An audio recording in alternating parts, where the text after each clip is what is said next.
ravi de vous retrouver, même s'il s'agit d'un rendez-vous inhabituel, qui déroge à notre cycle de discussion pour un petit échange, un petit temps d'échange plus à prise avec l'actualité, et notamment l'actualité réglementaire automobile. J'ai souhaité que nous nous rencontrions en dehors de notre programme habituel qui reprendra son cours très prochainement, bien entendu, au sujet des deux éléments qui font l'actualité à l'heure où nous parlons, à savoir la réforme européenne du permis de conduire et la question du devenir des zones à faible émission en France. Donc concernant la réforme du permis de conduire, nous avons eu l'occasion d'échanger avec Nicolas Vidal sur l'émission Toxin tout récemment.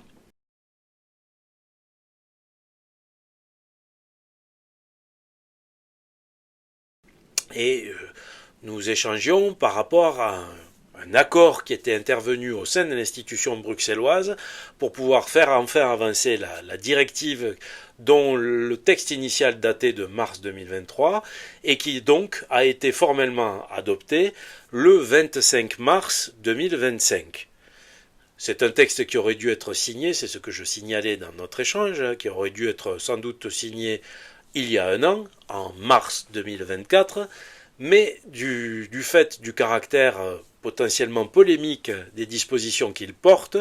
il avait été choisi par l'institution de le mettre en sommeil dans le calendrier préélectoral pour éviter tout type de perturbation avant les élections européennes du mois de juin 2024, et ainsi que je l'avais annoncé dans mes ouvrages, qui sont parus entre-temps, j'avais indiqué que bien évidemment c'était temporairement en sommeil et que sitôt les échéances électorales passées, ce texte reviendrait sur le devant de la scène. C'est aujourd'hui chose faite puisque depuis le 25 mars, il a été formellement adopté. La version définitive du texte paraîtra d'ici quelques semaines, il n'y a pas d'inquiétude si je puis dire à cet égard. Et comme attendu, un des éléments de cette réforme du permis de construire, qui est celui qui fait le plus grincer des dents, est celui de la transformation du permis de conduire en un droit conditionnel et soumis à validité et à révision récurrente de la possibilité de pouvoir maintenir ce droit à conduire. C'est-à-dire que le permis de conduire n'est pas un diplôme, il est finalement la sanction d'une autorisation de conduite qui est elle-même soumise à condition, une condition qui sera renouvelable tous les 15 ans pour le commun des mortels et tous les 5 ans pour les populations de plus de 65 ou 70 ans. Ça variera selon les États, c'est laissé à la discrétion des États. Alors, je ne reviens pas sur le détail de ce dispositif dont nous avons parlé au cours de l'émission et auquel je vous renvoie à l'émission pour les échanges concernant cela. Je voulais juste revenir sur autre chose, sur quelque chose qui montre de quelle façon le jeu parlementaire au sein des États-nations, des États nationaux, est étroitement calé et conditionné, et je dirais dirigé, dans tous les cas calé sur les dispositifs bruxellois. Parce que ce que je voulais vous indiqué dans cet échange d'aujourd'hui, ici, en ce moment, c'était le fait que le texte européen, donc je le disais, a été adopté le 25 mars 2025, c'était un mardi, et bien, 7 jours avant, le mardi précédent, le mardi 18 mars, au sein de l'Assemblée nationale française, vous aurez peut-être la surprise d'apprendre qu'était déposée une proposition de loi, donc une semaine avant la sortie du texte bruxellois, une proposition de loi dont je vais vous donner les références et qui s'intitule « Proposition de loi visant à mettre en place une visite médicale de contrôle à la conduite pour les conducteurs de véhicules à moteur ».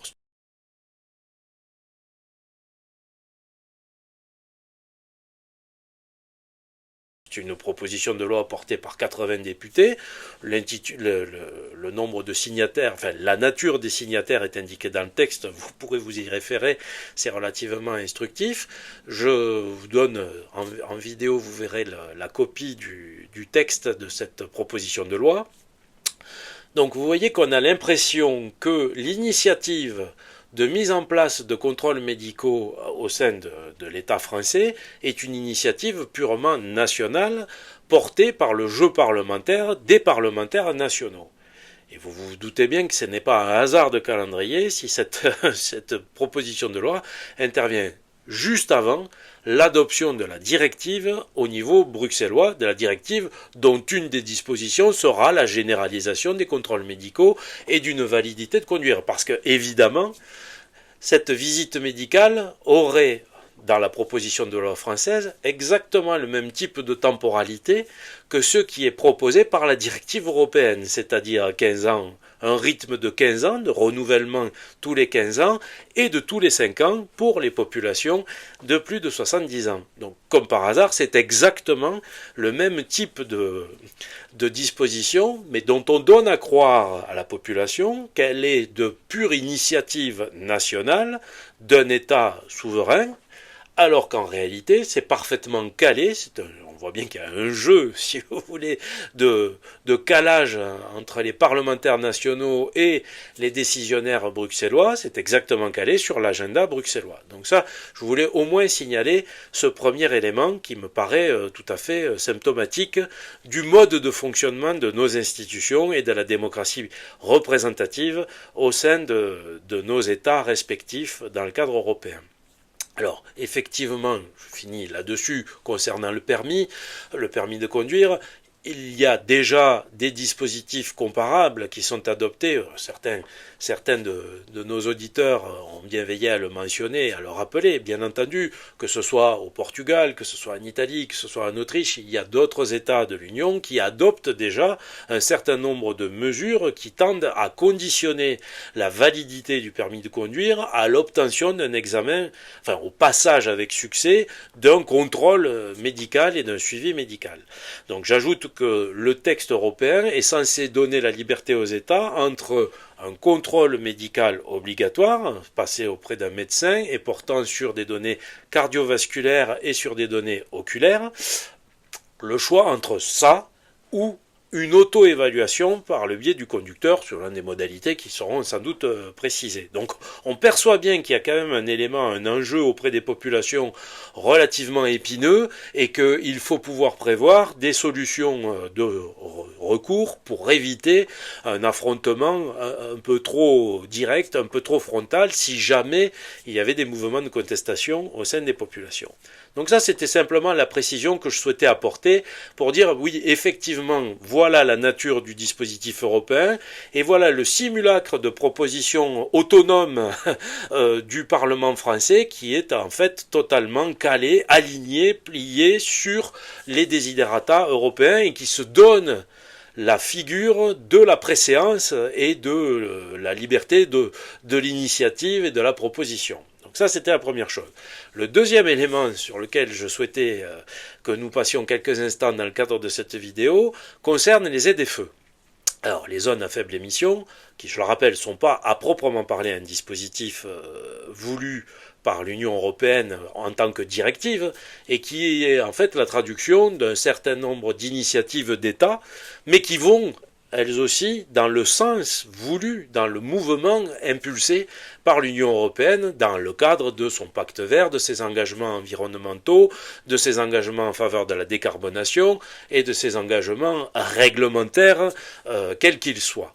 Ce que je voulais dire, c'est que vous avez assisté à des éléments dans les journaux laissant entendre que finalement le Parlement français, l'Assemblée nationale, une fois encore, serait éventuellement en mesure de faire annuler la mise en place de ces ZFE, ou du moins la poursuite de ces ZFE, parce qu'il ne s'agit pas de leur mise en place à l'heure actuelle, il s'agit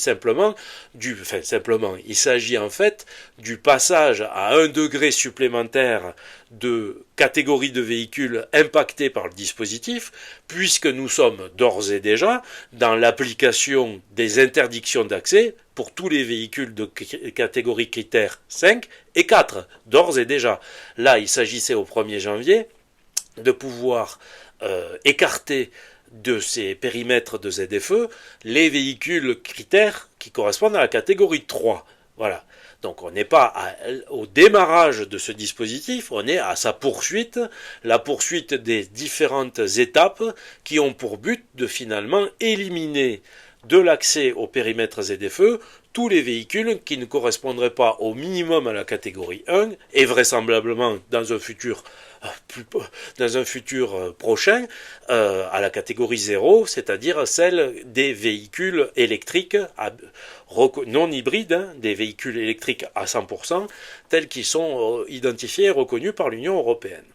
Donc pour ce faire, je souhaitais que nous fassions un petit recyclage, si je puis dire, d'une vidéo que j'avais réalisée au tout début du démarrage de la chaîne, qui n'a pas été trop visionnée, mais c'est l'occasion d'y revenir, où je pointais un dispositif national, donc une proposition de loi, enfin pas une proposition, une loi, la loi 2024-310 qui a été adoptée le 5 avril 2024, qui est une loi qui est dite, favoriser le réemploi des véhicules au service des objectifs en fait de développement durable et de solidaire dans les territoires. Et donc j'avais réalisé une petite vidéo sur ce texte précis qui finalement était emblématique des contradictions et des supercheries au travers de ces dispositifs réglementaires et législatifs, puisque le contenu, je peux le résumer, et je vais redonner la diffusion des 2-3 minutes de la séquence vidéo que j'y avais consacrée. La nature de ce dispositif était de permettre pour des véhicules qui avaient été remis pour la casse, qui avaient été cédés pour la destruction parce que correspondant pas aux critères des catégories de normes anti-pollution, pouvaient, sous certaines conditions, être remis en circulation au bénéfice de sociétés, d'associations, de regroupements dits solidaires, qui en feraient bénéficier des populations à très faible revenu. Donc en fait, ça revenait à dire, ces véhicules qui sont postérieurs à 1997, essence exclusivement, bien qu'ayant été mis au rebut pour destruction, on reconnaît officiellement qu'ils ont une validité en tant que véhicule et qui correspondent à des normes de performance et d'émissions tout à fait convenables, même s'ils sont interdits par les textes, dans la réalité, le législateur finissait par reconnaître le bien fondé de leur usage et à admettre le gaspillage que serait leur destruction, et en faisait bénéficier des populations qui étaient à faible revenu et dans le besoin. Et je pointais la contradiction entre le fait que ces catégories de véhicules puissent revenir sur le devant de la scène alors qu'elles sont théoriquement interdites d'accès aux usages pour les usagers en zone de faible émission. Donc je disais, je ne sais pas comment sera géré cet aspect schizophrénique entre le fait d'aider des populations soi-disant dans le besoin, à travers le rebut de populations aisées qui, elles, ont pu migrer à l'électrique, mais tout en maintenant ou en ne maintenant pas les interdictions d'accès ou les conditions d'accès aux zones à faible émission. Donc c'était une illustration de l'élément tout à fait kafkaïen de ces dispositifs qui ont tendance à étrangler de plus en plus la liberté de l'usage et de la mobilité motorisée individuelle. Alors je vous propose de revoir cette séquence et nous nous retrouvons juste après pour refaire un bilan au vu des activités, de l'actualité, des discussions parlementaires sur le sujet des ZFE. Voilà, à tout de suite. J'en profite aujourd'hui pour faire une parenthèse à propos de la mise au rebut encouragée de véhicules qui sont encore largement opérationnels, notamment dans le cadre du chantage à la faible émission, avec les ZFE dans les grandes villes françaises, vous savez, les zones à faible émission. Ces classifications qui tendent à exclure l'accès aux véhicules motorisés, selon leur âge, dans certaines portions des grandes villes. Alors, pour être honnête, l'instauration des ZFE n'est pas directement due à l'Union européenne, certes, mais l'argument est parfaitement dans le droit fil de l'axe officiel, quoi. Les émissions, le renouvellement du parc et finalement le guidage vers de l'électrique, car seuls les véhicules électriques peuvent prétendre à la vignette critère 0, qui est celle qui permet d'échapper à toutes les restrictions. A l'inverse, les motorisations classiques et surtout les motorisations diesel sont déjà pour les catégories 4 et 5 exclues, et ce sera le cas également pour la catégorie 3, théoriquement dès début 2025, au moins pour les villes de Lyon et de Paris. Eh bien, vous ne le savez peut-être pas, mais une récente loi d'avril 2024 de cette année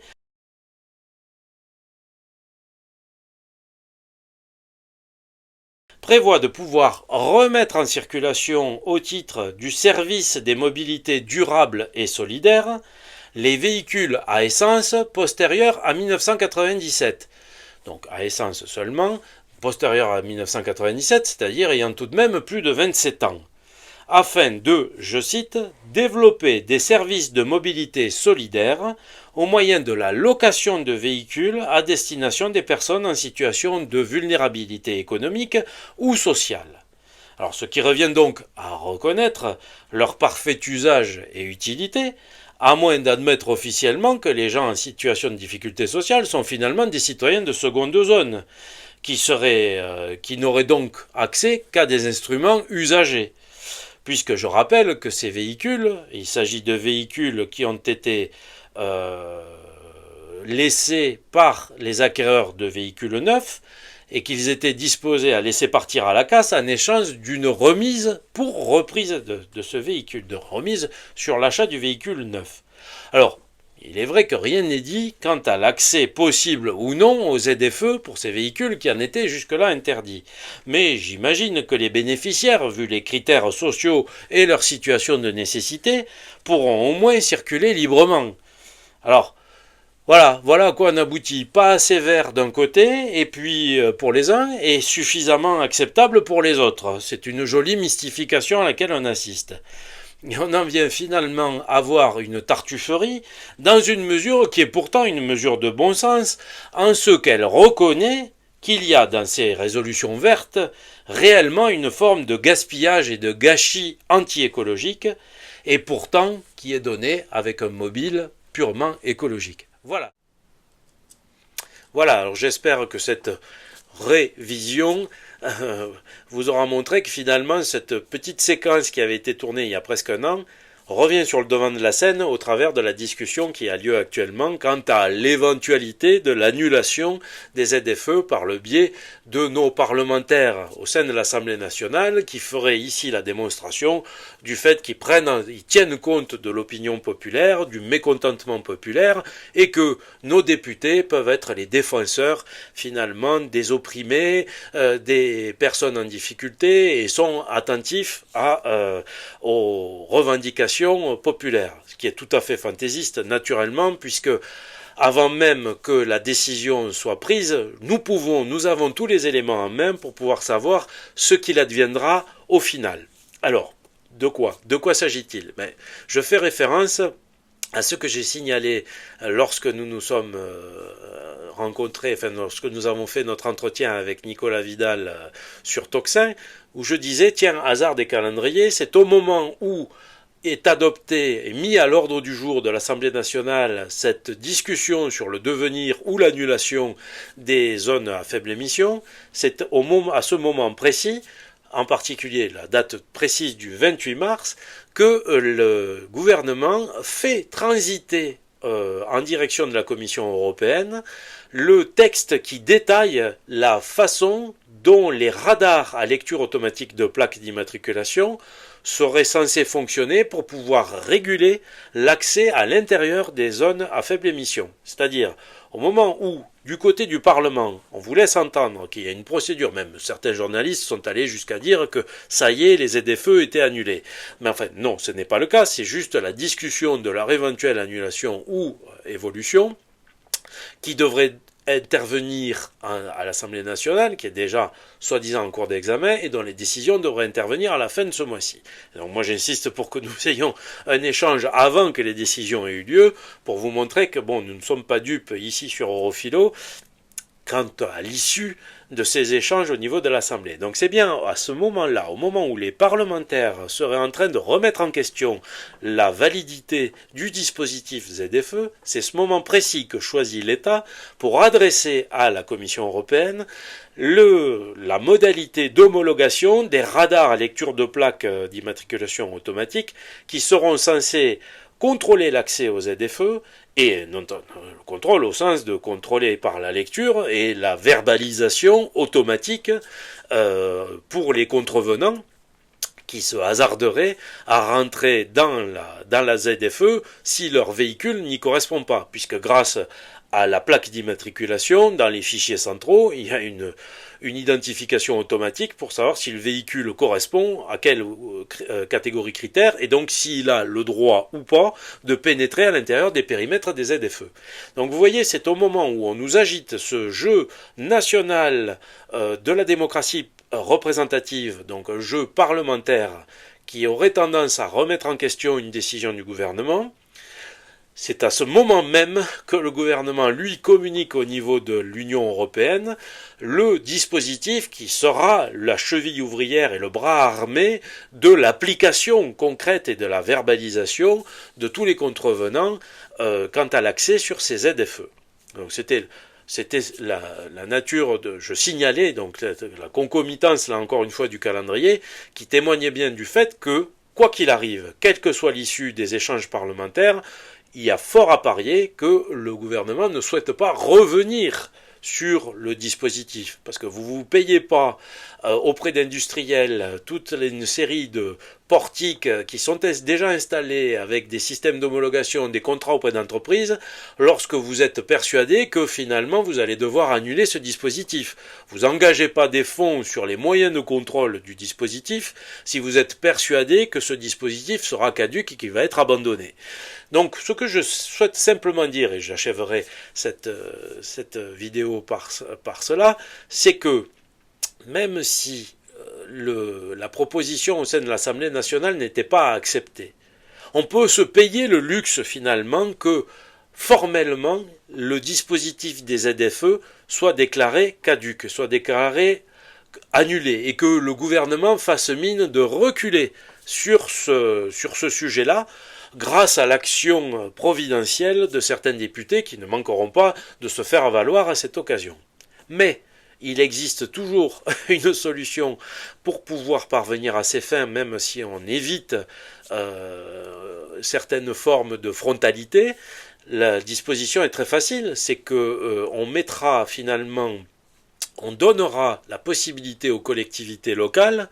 d'être elles-mêmes souveraines quant à la mise en place ou non, le maintien ou non des zones à faible émission. C'est-à-dire que la volte-face sera toute simple, c'est de dire le gouvernement ne décrète plus quelque chose d'unilatéral qui s'appliquerait à toutes les agglomérations de plus de 150 000 habitants. Non, non, nous sommes respectueux de la subsidiarité, nous sommes respectueux du jeu démocratique et de la bonne connaissance du terrain. Ce sont les collectivités locales elles-mêmes qui détermineront, en lien avec leur population, ou je ne sais quelle tournure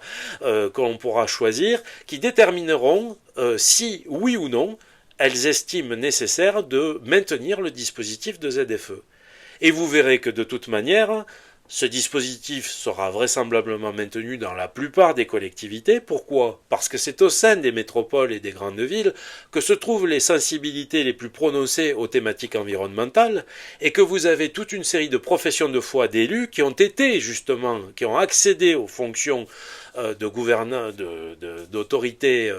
dans les collectivités locales sur la base de programmes à connotation environnementale. Donc ça ne pose aucun problème pour le gouvernement de laisser finalement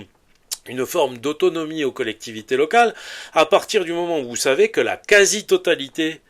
des plus grosses d'entre elles seront finalement favorables au dispositif. Donc ce qui aura été donné comme annulé à l'échelon central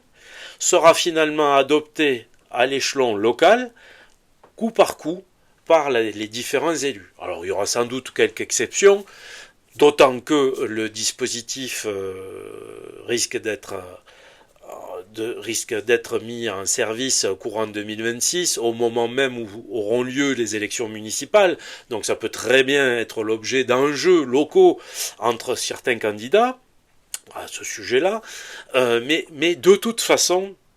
cette forme de théâtre au sein de l'Assemblée nationale ne remet absolument pas en question la finalité de l'orientation, qui est celle qui vient se rajouter à toutes les autres, les réductions de voies de circulation pour les véhicules motorisés, la généralisation du stationnement payant intégral, la diminution de la possibilité d'accès à l'intérieur de tous les espaces urbains avec les véhicules, les réductions de vitesse à l'intérieur des zones urbanisées, bref, de tous les dispositifs qui ont pour effet la disparition, finalement, la réduction, la contraction de l'usage automobile de manière générale et tout particulièrement au sein des noyaux métropolitains des grandes villes. Voilà. Alors moi je souhaitais, vous voyez, au cours de ce petit échange supplémentaire et hors programme, vous faire réaliser ces histoires de dates,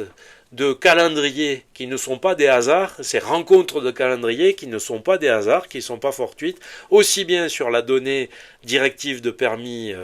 réforme du permis de conduire européen, et également sur les discussions qu'on nous agite quant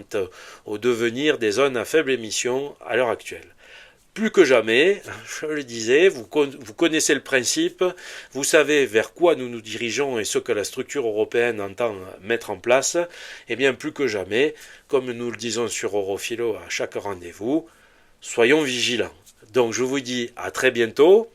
Je vous retrouve pour le cours normal de nos discussions et de nos échanges. Et je vous souhaite évidemment de vous porter bien à pied, à cheval et en voiture tant que vous en avez encore la possibilité. Et donc ne l'oubliez pas, dans l'intervalle, soyez vigilants. À bientôt.